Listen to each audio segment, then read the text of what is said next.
Tristan Linville, your host of Water Cooler Talks on Manufacturing Technology. My Mr. Co-host, Michael Callahan, has joined us. Looks like fresh from the golf course, but I know it's too early for that. So, Too early for that. How are you? Just looking good in front of a screen. Thought I'd show up a little bit differently today. Hey, Tristan, I don't know how you do it. You got some energy, man. Yeah. What's I in don't that even coffee? drink coffee. We should probably have a podcast on like how to bring the energy. Yeah. Well, I don't drink coffee. I get good night's sleep. I don't have as many kids as you, so that's probably get why. a good night's sleep? I do. Wow, that's impressive. I may need some later, but who cares? We're talking about some fun stuff today. We are indeed. But first, I am not in a polo today. I'm in my Oklahoma City Thunder hat. I've got Shay and Chet, like stepbrothers. And because today, the day we're filming this, is game 1, Thunder versus Wolves out of Minnesota. Who's going to win? I have to know, because it's when this airs, we'll know how smart or how much we should not trust your sports judgment. Well, this is just dedicated fandom, but yeah, the Thunder's going to take game 1 and game 2. Are we going 7? We're not going to go to 7. This is going to be Thunder in 6. Oh, okay. I'm going to the book right now. Just kidding. Great. Same. I would lose so much money. So I do have your joke for today, and it is basketball related. It's mine. Good. No, yeah, it's your joke. Okay. Okay. So pretend that you're, I don't know, say the Denver Nuggets, and I'm gonna say knock knock. Who's there? OKC. OKC who? Okay, see you later, because we're in the Western Conference Finals, baby, and you're not. That's pretty good. I don't think anybody on the Nuggets likes that, though. That's okay. The whole city of Denver may come for me, all 4 people that watch this. But with that said, we've got a great day set for episode 27. This is going to be the second edition of Insights from Industry. We've got a big topic and a big-time guest. Are you ready to bring him on? I am pumped. Who is it? All right. It is the Vice President and General Manager of Infor MES, Mr. Matt Barber. Hello, sir. Oh, hello. VP and GM. What a day. Yeah, great to be here, guys. Yeah, and for those of you that don't know, Matt lives nowhere close to us, so this is like his afternoon. Matt is in the UK. Over my head. He's got a really southern accent, though. I feel like he could fit in South Georgia. Yeah, you're welcome over here anytime you want. You know, there's British basketball players out there. I knew one in college. He was a collegiate basketball player from the UK. There's like a couple out there. Did he make it to the pros? No. Yeah, didn't think so. But they're good at tennis. They're good at golf. Rugby. They're good at soccer. They are good at rugby. Yeah, but not as good as New Zealand. Just saying. Matt, what's your favorite sport, Matt? Oh, it used to be football. I used to watch a lot of football. I'm a big Arsenal fan. My family are Arsenal fans. Yeah. Don't judge us. But to be honest, the last kind of 10, 15 years since I came out of university, college, you guys would call it, I've really kind of not watched as much as I perhaps should have done. So can't name any of the players anymore, which is a bit embarrassing. Well, that's okay, because did Tom Brady play for Arsenal? Tom Brady. Oh goodness. Best football player around. When we started having kids, all 3 of us have kids on this call. The things that you used to once like enjoy, like for me, golf. Yeah, I don't get to enjoy those things anymore. It's just sports. They become more and more rare, but it's better because we get more and more family time. Well, I like watching the F1, and so does my son. So we can hang out and watch F1 together, which is quite good. But he does time out after about 10 or 15 minutes, so have to watch it in fits and starts. I love it. Hey, I'm curious, and maybe we're going to get into this, but most people think MES, but what does MES stand for?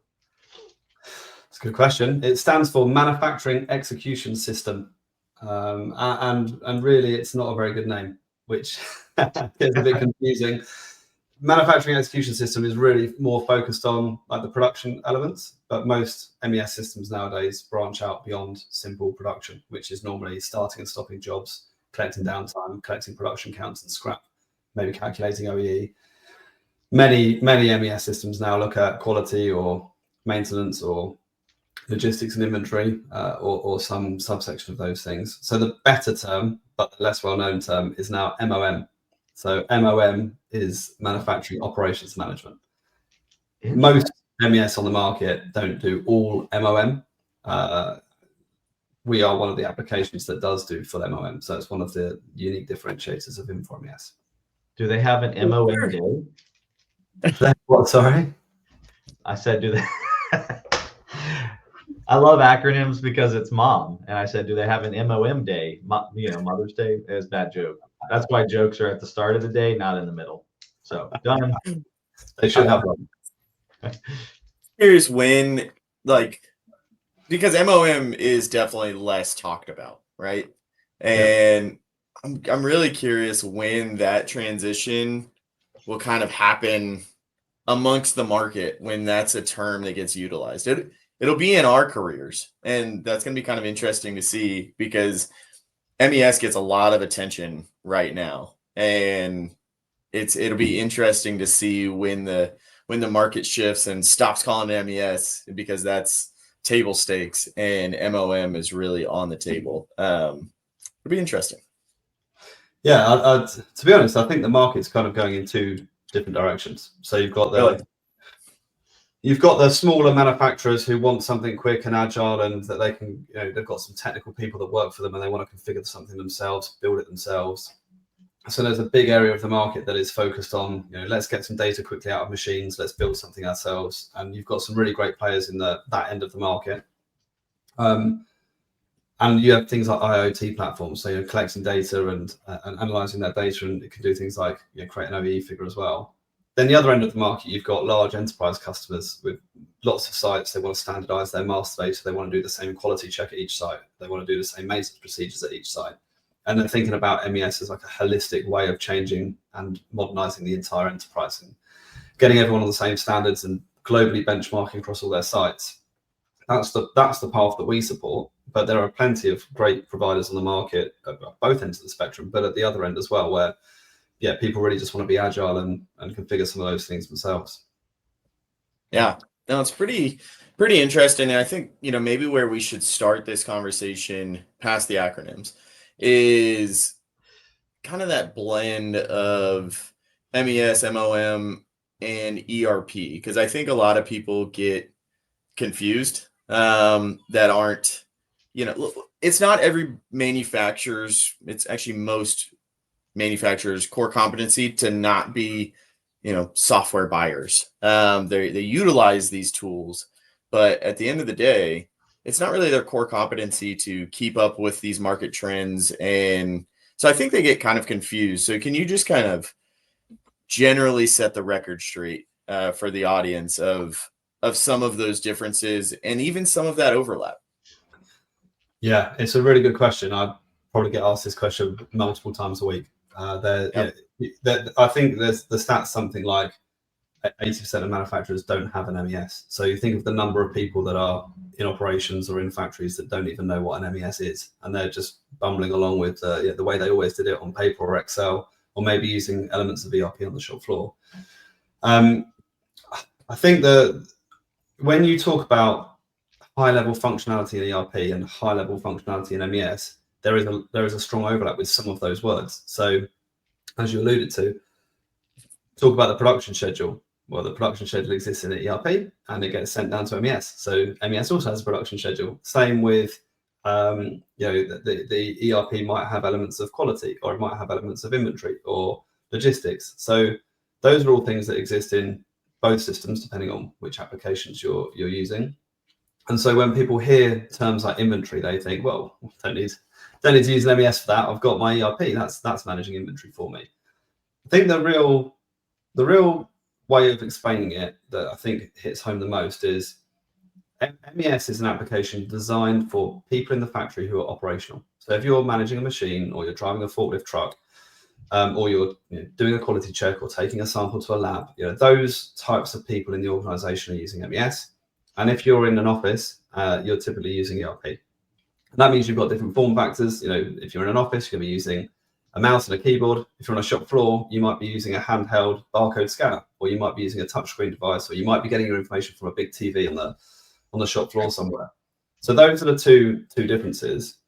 Well, then you say, well, is MES just presenting the ERP data just in a slightly nicer way? Well, no, actually, it's taking it a step further. So there's an additional layer of detail that you get with MES. MES is typically looking at things in seconds, minutes, maybe shifts, whereas ERP is looking at things maybe job or shift, day, month, and larger timeframes as well. So MES is really about what's happening in the factory right now, but not just what's happening right now, also making sure that the right thing is happening. So it's not just recording the data, whether that's coming automatically from a machine or whether that's coming manually from an operator. We're also making sure that the business processes are being followed correctly. So it's reducing errors, and it's validating the transactions, and it's guiding the operators and the other operational users through their day-to-day activities to upskill them, but also to make sure they're doing the right thing. And that's, I think, where the biggest difference comes. It's the level of detail and granularity that you get in MES, as opposed to the higher level information that you get in ERP. I know. I mean, it's fantastic to kind of separate the back office and the floor, right? And just from my experience working a floor as, say, a manufacturing planner, I would set forth a WIP plan of what they should be working out on the floor. And whether this was assembly, like little work cells that I was working, or this was also machine shop, with competing priorities to get onto the machine because that's got finite capacity.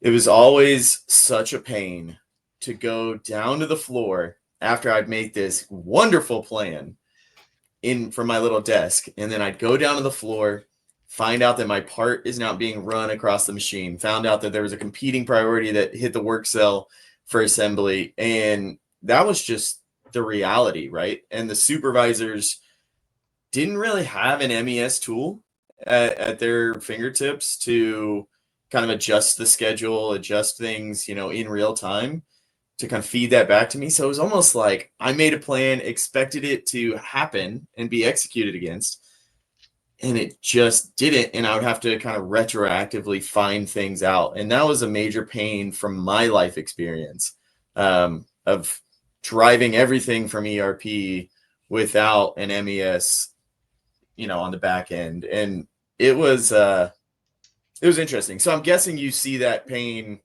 a fair amount, with the customers that you interface with. Is that fair? Yeah, definitely. There's the majority of people are still using a version of paper or Excel for those types of activities. So you issue out a load of paper travelers for the orders that need to be executed.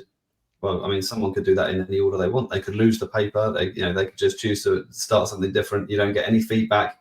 You don't get any visibility. And I think one of the things that MES does really well is it's like a digital twin of your factory. So you can look at the MES and you can look at any of the production lines or any of the areas of the factory, and you can see what's happening immediately. You don't have to call someone up. You don't have to walk down to the shop floor. It's just there. So that level of visibility really drives reactivity, and it actually drives proactivity, because you can start to do things before they become problems. So it adopted well, because there's obviously a huge change management element with implementing any new system. Adopted well, it really drives productivity and efficiency and visibility throughout the factory, and streamlines communication, particularly in between departments. If you're the operator on the production line, you actually have kind of touch points with many different teams. So you're running the machine, but you might be loading tooling, or you might have maintenance teams coming and doing asset care, or you might be taking quality checks to the lab, or someone might be coming to collect a sample. So you've got these interactions with all these different departments. Having it all real time in an MES system means that people can see what's coming up from other departments, what the other priorities are, and have that level of communication without picking up the phone or walking to the shop floor. So it really is a huge benefit. I'm curious, one thing is that would have saved me a lot of steps back in the day, probably a couple of bad jokes, so probably some pain for my team. But I'm curious, at what point does someone grow into the need for an MES? Because obviously, a small company is probably okay operating on the ERP functionality, or even we'll call it a light MES, or I don't even know what that looks like. But you help the viewers understand, like, what questions should I be asking myself and my team to understand if I'm ready to start evaluating a new solution? That is a really good question. And I think there are so many various inputs to that, things that could trigger you to think actually it would be a good idea to invest in something, even if it's something small. So for example, if you've got challenges with your line output, or if you've got challenges with your productivity, just putting something in like an MES system to measure how effective you're being, that can uncover bottlenecks and issues that can lead to significant improvements. You'd actually reduce you reduce the amount of raw material you use because you're making higher quality products. You reduce the amount of cost that you incur because you'll have higher line throughput. And if you're struggling with those types of things, an MES system would be good. But you can have other things, like let's say you were struggling with on-time and full deliveries, or you were struggling with getting lots of complaints from your customers about product quality, or those types of things. There's probably 100 of those, maybe more, where it's like, yeah, MES could help with that. Maybe there's another application that could help with that as well. I'm not saying MES is the only solution to solve all of these problems, but what MES gives you, especially if it's an MES that is more of a MOM across production, quality, inventory, and maintenance, is one application that's got all of the context from your factory, because there's all these different interconnections that are happening across all of your different departments. And if you've got a production system, and then separately you've got a quality system, and separately you've got a logistics application, well, they're very disjointed and you're not looking at the same version of the truth. And even if you have integrations between those applications, an integration doesn't have all of the context, it has a subset of the context. So the MES really kind of drives having that holistic view of all the data and all the information. Well, so I think the next question I would have is, let's say I've come to that realization, I need the visibility. I'm struggling to understand, why am I not getting the things out I should be getting? So I've come to that realization, and now I need to go start evaluating what an MES can do for me. What questions, as I go through an evaluation, should I be asking or looking for from an MES provider? I think that there's kind of these two paths you can take. One is, let's do MES in a phased approach. Let's start small, realize some value, do something else on top of that, do something else on top of that going forward. The other approach is big bang, let's put a full MES in. And there are good reasons to do both, and both come with their own pros and cons, of course. I think it's very important to always think ahead to the end. So even if you're doing a phased approach, don't just implement something small to get the first hurdle out of the way. Because if you do that and you don't ask the right questions to the vendors around, well, once I've solved these problems, what can you offer me next? What can you offer me next? Because if the answer is, well, you can get an OE figure, and once you've done the project, we don't do anything else. If you want quality, you need to go and get another application. Or if you want replenishment and logistics, you need to go and get another application. Then you just end up in the same siloed, kind of fractured landscape that you've always been in.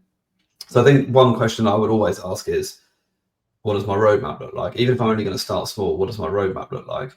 What's the vision?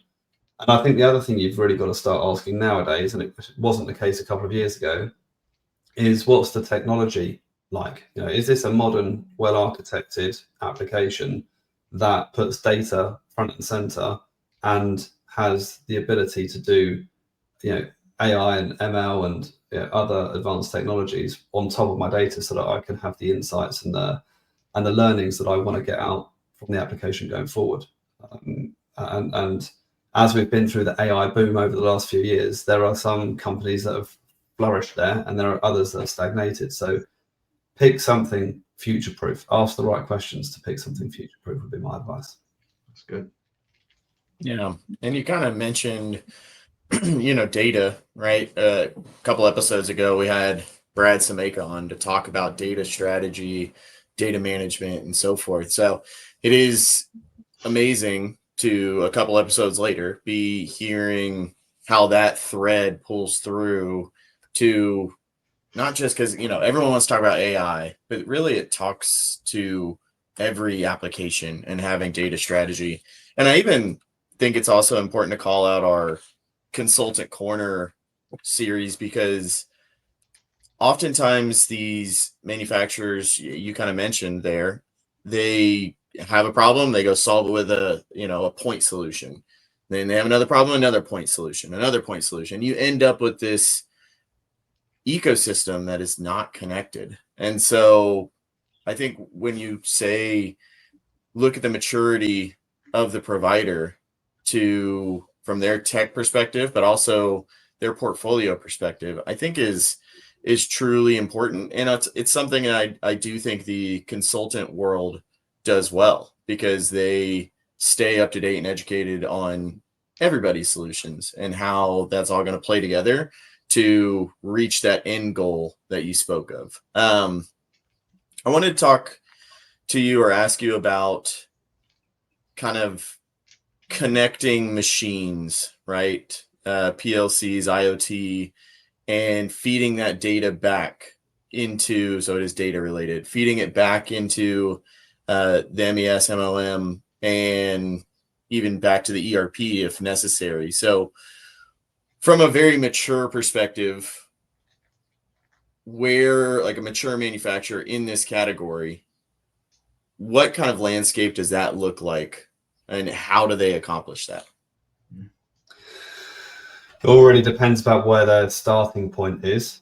So if everything is currently manual and on paper and there's no automation, there's no sensors, there's nothing, then obviously there's an element of the project which is how do we get the data from the machines? And you might have machines that automatically capture data and make that data available via OPC UA or another format. Or you might need to install some sensors yourselves or get a third party in to do it. It's actually very easy. It's very easy to get production counts and downtime. And the reason it's easy is because you just need one signal for your production count. And if you haven't seen something for a while, your machine's probably stopped. So you can infer from the production counts whether the machine's running or stopped. One of the things that's really, it happens all the time. The manufacturer thinks that their OE is, let's say 70%. Sure. They start to track OE, and they start to through an MES, and they start to capture data automatically around production counts and downtime. They look at the number in the MES for the first time, they fall off their chair because it says 50%. It's like a huge difference. And the reason it's a huge difference is because of downtime, almost always.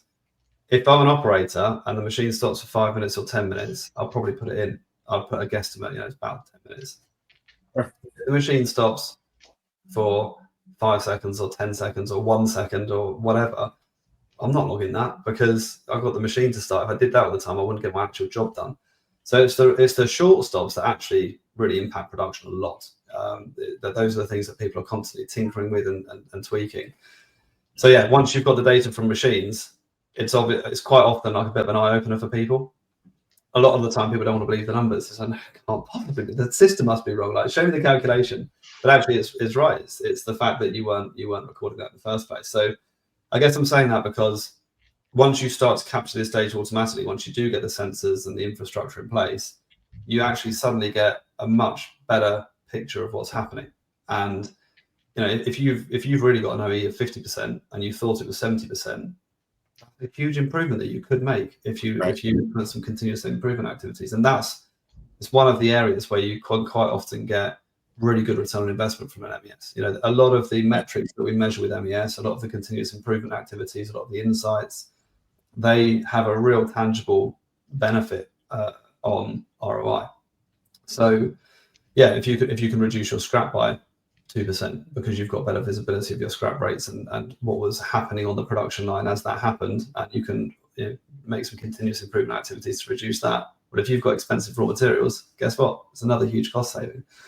So yeah, it's really good to collect the data automatically from the machines. It makes a huge difference. We always advocate for doing that where possible. And that might be something that customers start off, they might just say, well, this is our most important line or set of lines, so we're going to automate those first. And then once we start to see some value from that, we'll do everything else manually. But maybe a year later, we'll start to automate some other ones and switch it from manual to automatic as the go through the priority list, basically. Yeah, and with that downtime, I mean, when you do have a connected machine, you can get downtime reasons off that too, right? I mean, some of that connectivity is smart enough that it'll give you, here's why the downtime occurred. So can you drive into that a little bit? Yeah, so the way it works for us is we have one PLC signal that gives the state of the machine. The state can be running, hopefully it's running, or it can be stopped. Let's say running is a value of 1 and stopped is a value of 2. But let's say 2 actually just means it's stopped and I don't know why. Or maybe 3 means it's stopped because someone's broken the light barrier. Or 4 means it's stopped and there's no materials being fed into the line or whatever. Maybe it's blocked or it's starved. So you've got one signal from the PLC, but that value in that signal can then be mapped to the different downtime reasons as master data in the system. So that's a really effective way of reducing the operator burden, because the more that you can capture automatically, and there's always going to be things that a machine can never know, right? So in those cases, we log it as unknown and we ask the operator to classify it. But the more you can categorize automatically, the less you're asking the operator to interact with the MES. The goal of the MES is not to have an operator standing there and using it all the time. The goal of the MES is to allow the operator the freedom and flexibility to actually run their process in the most effective way possible, and support them in doing that through instructions and through data and information and insights. So yeah, we want people interacting with the MES, but we want them interacting with it in a way that adds value to their job, not in a way that detracts by giving them extra work to do. Yeah. What about, and this goes back to, again, I've worked the machine shop, but I've also worked kind of the hands-on manual assembly aspect. I guess from an MES perspective, and maybe an OE perspective, how is that environment very different, but also you can get major benefit from the MES? Because a lot of people like to associate MES and machine shop, or MES and this production line. But sometimes they don't think about the manual assembly that is truly required in a lot of facets. So what kind of benefits can MES provide that nature in that environment? I think in manual assembly, the most useful thing that an MES can do is guide the operator through those manual assembly steps. So it should be presenting pictures and instructions. It should know what step you're on. It should be like, do this, do that, do the other. Once you've recorded it, okay, the next thing you need to do is a quality check. Do the quality check. Okay, the next thing you need to do is whatever. We do that through something we call workflow. So it's very prescriptive. This is how you assemble this particular piece. This is all the different variations. This is the particular instructions for each step of the routing. So yeah, I think that guidance is really important, particularly in manual stations.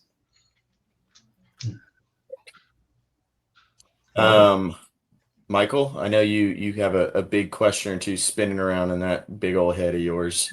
It's empty today. It's there's nothing up there. Well, it's been extremely helpful. I think, I've worked on the warehouse management side for a while, and it's very much in line with the idea that you outgrow a system at some point, and that you move into this world of needing the execution side of manufacturing, the execution side of warehouse, that's above and beyond what an ERP can do. So, I mean, I wrote down, because I loved what you said about, what's the goal of an MES? It's not to sit and have someone inputting all the data. It's to give them the freedom to really go do other things. And I think that's so important in all the things we talk about. I also think something, I was going to say it earlier, but we kind of moved on, but it was the vision. And it's, we had Bill on talking about vision. We've had data, a lot of conversations on data. And so it's all about the vision of where do you want to go as a company, and taking that and saying, all right, that's where we need to be. What's the next step? And that MES is a piece of that, to say, all right, knowing that's where we want to be, what's the first step of the MES? What's the second step of the MES? And I just think oftentimes we're so short-sighted. We need to, in business, focus on that long-term vision, even when we're making these decisions, because that's ultimately the capabilities we need. Yeah. I've recently renovated my house, and when I was renovating my house, I had to think, at the planning stage, I had to think about, sorry, my camera keeps turning off. I had to think about, I'll go here. It's a fancy camera. You're good. We can still hear you though. Yeah. So when I was renovating my house, I had to think about, what do I want this to look like in future, right? How am I going to future-proof these designs? And it's really, really hard to sit at the beginning of a project, any project of substantial scale, and think about all the possibilities of what needs to happen down the line. Classic example is I knew I wanted to build an office room down the back of the garden so I can lock myself away from the kids and and so I knew I needed power. So I thought about putting power on the outside of the house so that later on I can run it to the back of the garden. And I've just started that project now to build the office at the back of the garden. And it suddenly dawned on me that although I thought about power, I didn't think about getting a network up there. I need an Ethernet cable that can actually extend my network to the back of my garden. And I was kicking myself because I was like, obviously, if I'm going to be working in the office, I need a network cable. But it's a bit like that in projects. You're thinking about the problems at hand. You try and think your hardest about what it could look like in the future, and invariably, you don't get it right. And you have to adapt. So having a system that can grow and adapt with you, you don't want to be writing loads of custom code. You want it to be configurable. You want it to be as out of the box as possible, and you want it to be agile and flexible. So those are considerations when you're designing the project and when you're planning the project. Those are the sort of things that project teams should be thinking about and having discussions around before they go and speak to vendors.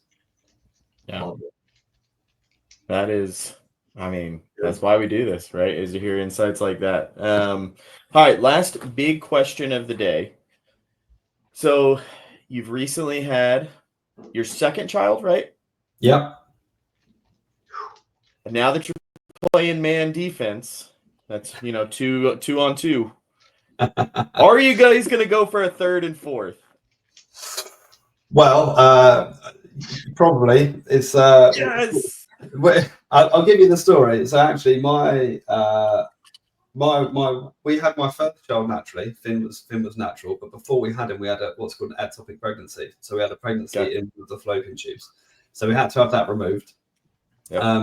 And then after Finn, we had another ectopic pregnancy in the other fallopian tube. So now we have no fallopian tubes left. We're fresh on that front. So my daughter, who's just been born, was an IVF baby. So our little miracle baby, we call her. So I would definitely like another kid. Someone gave me a stat once that over the course of their lifetime, they cost like £250,000. So what's that? $300,000. But we have to do a big upfront payment. We have to put a deposit down with the IVF clinic now. So let's see how that goes. Well, I think that the more important question is, what's your one piece of parenting advice? Well, okay. My one piece of parenting advice is, do you guys have Calpol in the US? It's like a liquid paracetamol for kids. It's like a syrup. You don't have paracetamol, do you? It's got a different name for you guys. It's like a painkiller. It brings your temperature down. Okay. Yeah. So and then we've got it in like little bottles. It's syrup, and it's sweet, and kids love drinking it, so it's easy to give them medicine.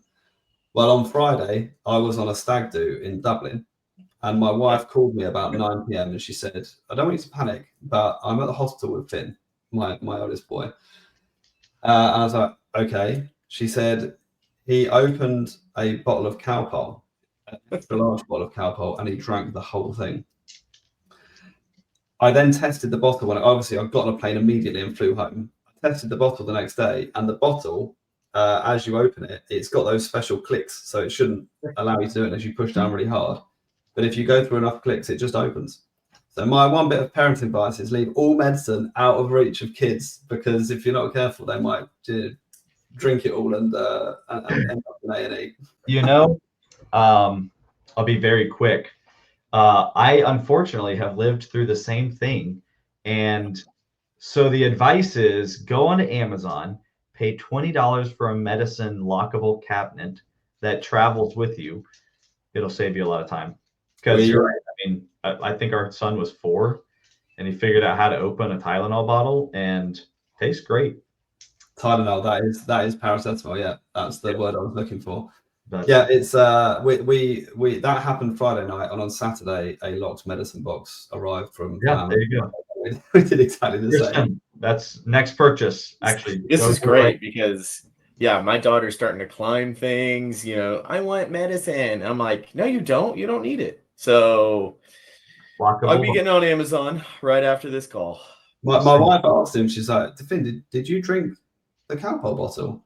And he said, yeah, I was thirsty. Quench your thirst.